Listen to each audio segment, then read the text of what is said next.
From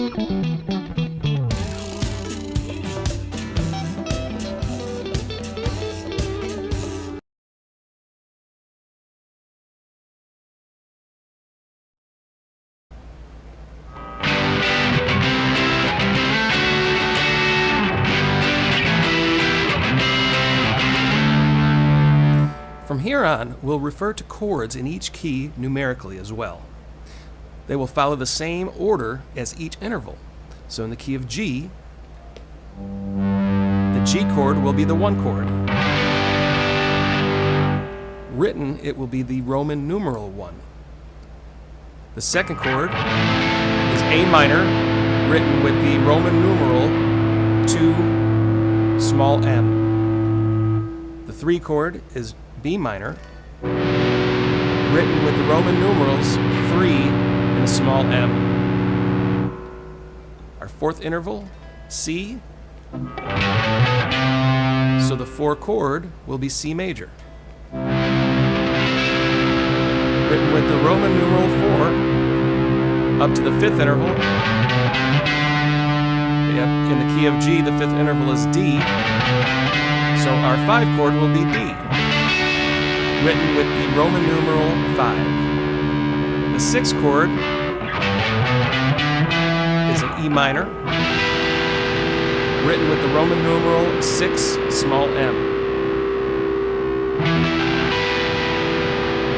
And the 7th chord is our diminished chord.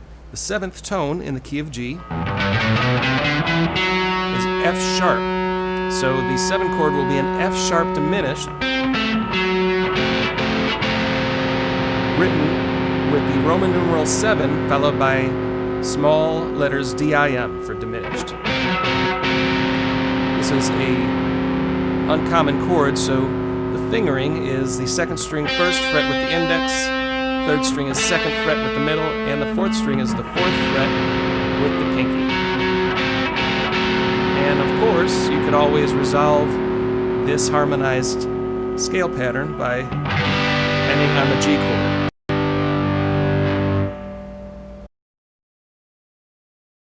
As a general rule, when using the major scale, the 1, 4, and 5 chords will always be major.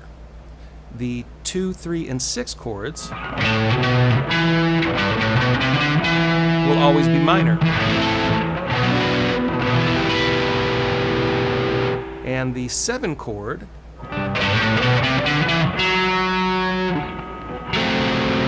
will always be diminished. If you alter any of the chords, for example, if you play an F sharp 5 chord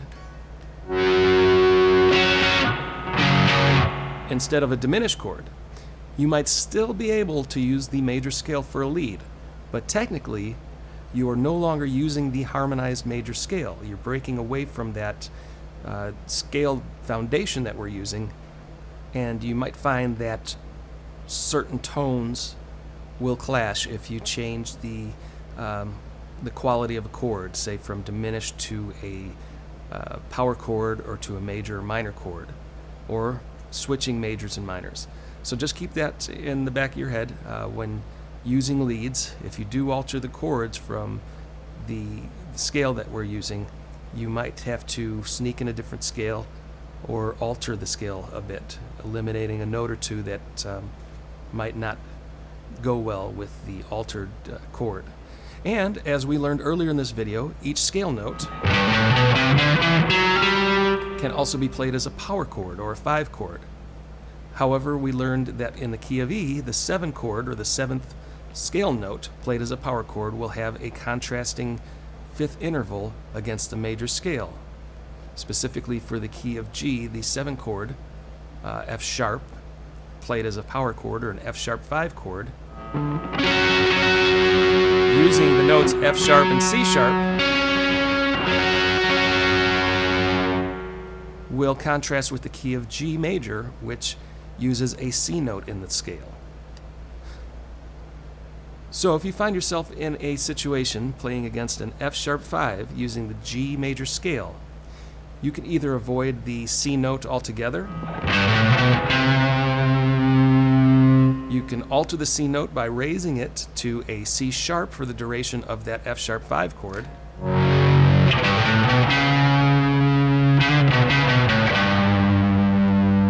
Or you could change the chord to be a flat 5. In other words, you're playing F sharp and C together.